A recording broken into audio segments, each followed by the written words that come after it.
Welcome back to another Purpose Served podcast episode. It's your legendary host, Darryl Wingfield. If you're new to this podcast is simply about inspiring you to be the best version of yourself that you can possibly be and honoring the two greatest commandments, which is to love the Lord your God and to love your neighbor as you love yourself.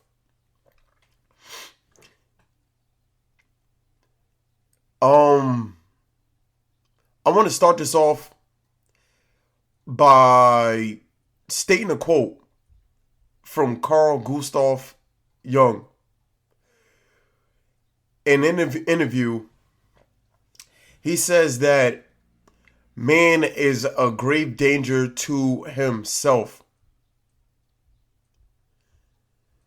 And it is very astonishing how little we know about ourselves. It's very astonishing to see what we can do to our fellow man in a very destructive, evil way. And when we really think about the concept of evil, evil doesn't come from any other living creature but us. Evil was birthed in human beings. Evil don't come from the plants. Evil don't come from other animal species. Evil don't come from other distant planets. Evil was birthed in us. And the things that we can do to light to destroy it is very shocking and awing. And that goes to show the darkness that we have within ourselves and within our souls. Why is it so hard for us to cultivate being loving beings, man, which is the essence of who we are? Why we filled with so much doubt, so much temptation, so much anguish and anxiety? Just last week, I had an episode of Extreme Doubt myself that came out of nowhere. And it was right before I went to sleep, right before I went to bed. The most beautiful thing that I can say about the moment itself, the God giving me the ability to be watchful over myself. Even though the thoughts and the feelings was to a certain extent crippling. It was so crippling, and the devil so working like overtime within me that I wanted to quit every single thing that I was doing. I wanted to stop doing this podcast. I wanted to stop doing the basketball training that I've been doing at this point for going on a year and a half now, consistently. And the false sense of self within me was telling me that I really wasn't helping nobody. And what was I really doing? I was wasting a lot of time, and I was getting nowhere quickly. What was I really trying to do? The most difficult thing that I say what was going on within myself was not identifying with any of those thoughts and truly recognizing that whatever that was that crept up out of me was not me. And it was so crazy and so bad that I really had a hard time sleeping soundly that night. And then I woke up in the morning and I felt drained. Like I was going through a fight while resting. And I felt more tired than I did before I even went to sleep.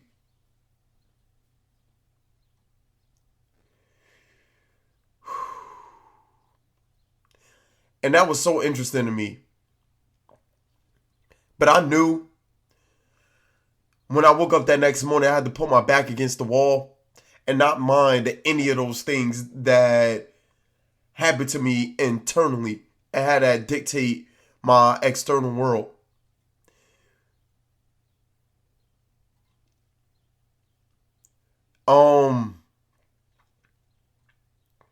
All the things that I talk about on here to you guys, it means nothing if I'm not applying it myself.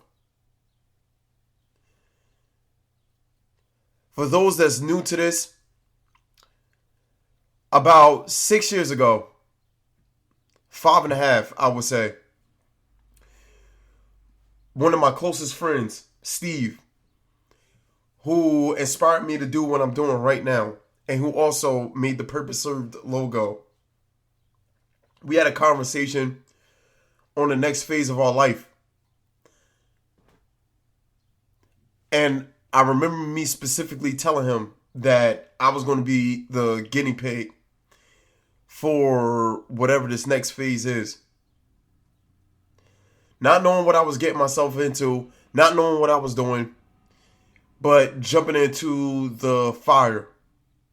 Because at that point in my life, I was already prone to doing those type of things.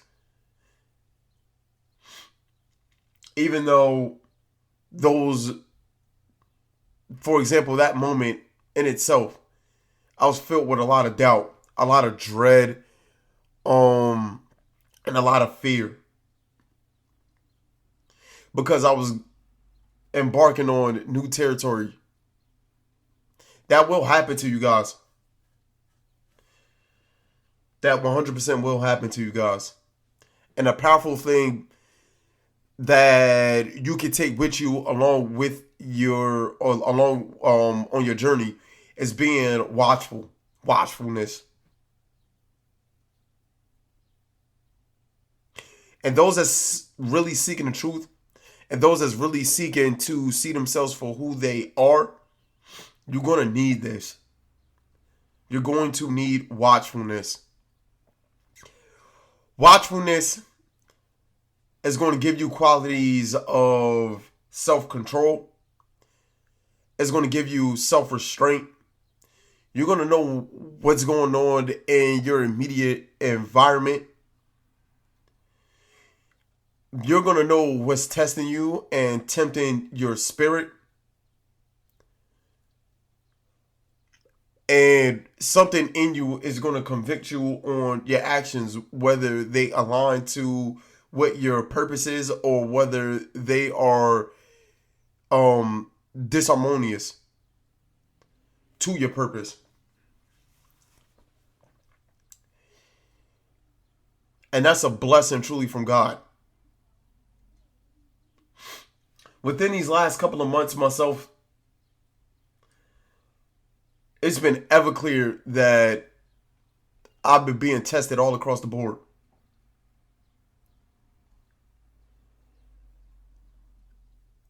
And I'm truly starting to understand that this is really a spiritual battle, folks. We are at war. We are at war, most importantly, within our own psyche.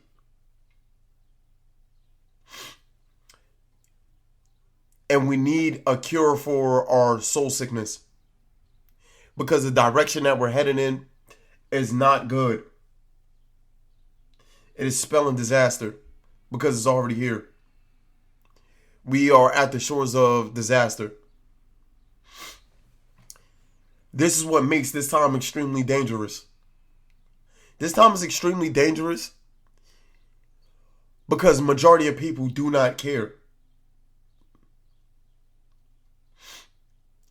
And the worst type of people to deal with is lukewarm people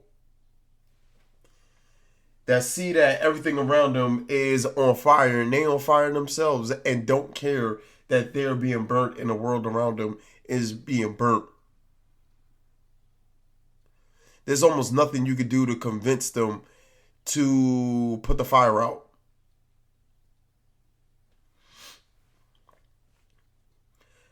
But previous things that went on in the past has led us to this point. And what we're doing right now in this present moment is going to dictate what our future looks like. Going back to the point before I drift off too much, is that when I was going through that episode of Doubt, dealing with despondency and all of that, I had to keep reminding myself, well, not by blatantly saying be present, but I had to really be present. Really be present. So even throughout the day, when I was really feeling heavy within myself, I was still locked into my day while the heaviness was going on. And eventually it passed, man. It didn't stick around for a long time. And it taught me a valuable lesson about the ebb and flow of life and the ups and downs that it naturally come with. And you have to be even keel. You can't be too high and you can't be too low.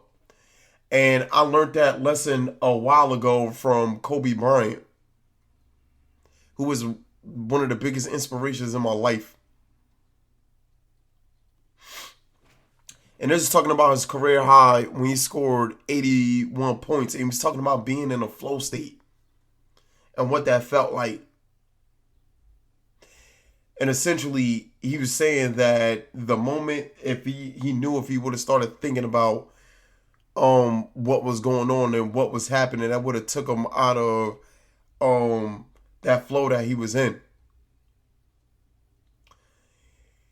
He compared being in that flow state while playing. He said, like, it's like scoring a basketball and shooting the basketball into the basket was like throwing a rock into the ocean. Almost as if you cannot do anything wrong even if you tried. And that's a life lesson that can apply to all of us, even outside the context of sports and basketball.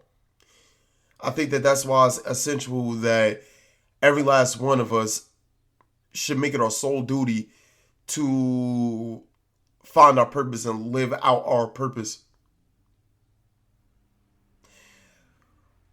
Because another thing that I'm going to bring up with Carl Jung is he says that man cannot live without meaning. And this is why myths are important. We need stories to live from. Our brains is wired for storytelling. That's why storytelling is so successful for us. All throughout these years, since the beginning of time, we lived off of stories. Oral traditions. It's like storytelling getting passed down before we was able to put things into writing on clay, and animal skin, and papyrus, and scrolls and stuff like that. Before we was able to bind them in books, we were telling stories. And these stories are so wired into our brain, unconsciously.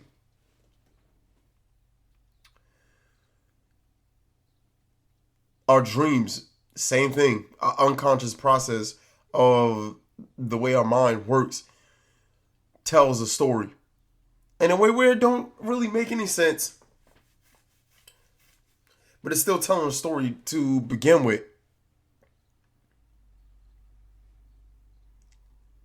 And we need to know what our story is. What our origin is.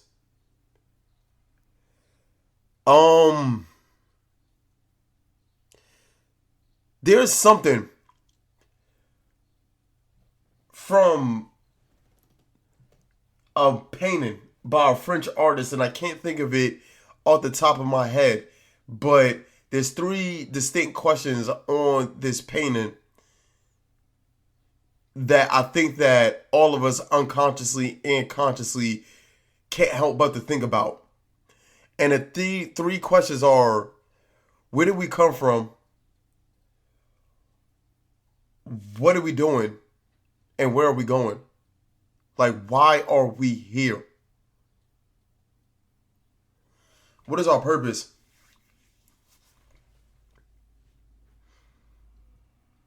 And this is essentially the thing that it feels like that I'm stuck with pondering. A larger than life question, but an essential one at that. And my whole entire life, it always felt like I've always bit more than I can chew.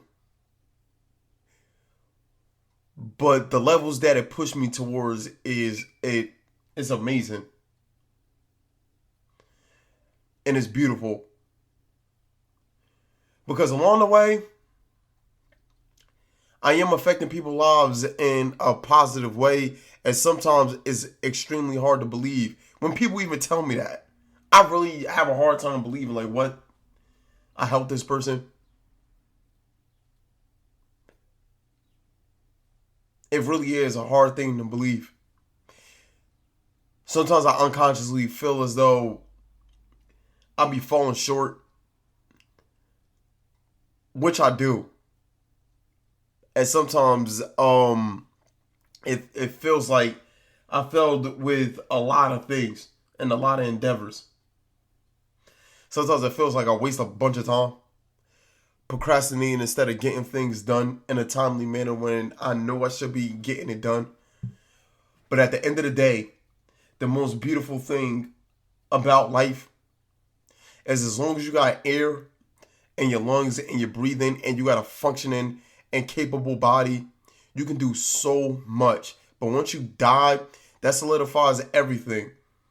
Your dreams can't live on. Your ideas can't live on. The only thing that lives on is the actions that you took and this fleeting life that you had.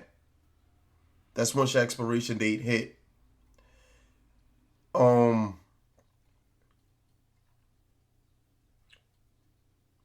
And the most difficult thing to overcome is doubt.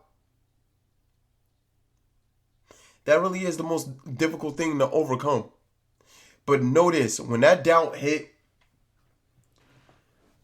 and it sets in waves of depression or sadness, or you get worked up and anxious about your situation, I truly want you guys to really understand that that's not you. It's not you. I cannot stress that enough. There's something inside of you that made a home in you that you can separate yourself from and watch. And episodes like I told you that doubt that crept up on me right before I went to sleep. When I was younger, in my early 20s, even mid 20s, I'm in my early 30s now, and in my teenage years, that would literally be sticking with me for a couple of days, until a couple of weeks, and it would fill me with so much anger and sadness, and I would literally act off of those emotions in a very raw way. That wasn't helpful for nobody around me. And it would further the sadness and anger that I would have. And then I would do things to make myself feel sad and anger. And I lack forgiveness. I couldn't forgive nobody and I couldn't forgive myself. And if you don't look for those qualities within yourself, the one thing is God will blind you to yourself. And it's not like God wants you to feel like that in the first place. Because God don't want you to feel like that. And it's truly heartbreaking for God to see his kids suffer in the manner that we're suffering in. And it's not God's fault why we have come to the state of being that we are in. It's self-inflicted. For all parents that's out there that truly love their children, you won't want your children to suffer. And that's a little micro expression for the creator of the universe in its totality and how he feels about us. And the one thing that I get into a little bit is what the end goal for us as people are. And the end goal for us as people is to experience theosis and be gods ourselves through grace. And a shining example of what that means and what that looks like in its essence and in its nature is in the life of Christ and what he came here for and what he did and what he's doing. And we're all called to live that example amongst each other. And by doing that, we would be able to experience heaven on earth. But unfortunately, we are not heading in that direction. We're heading in an exact opposite direction of that right there.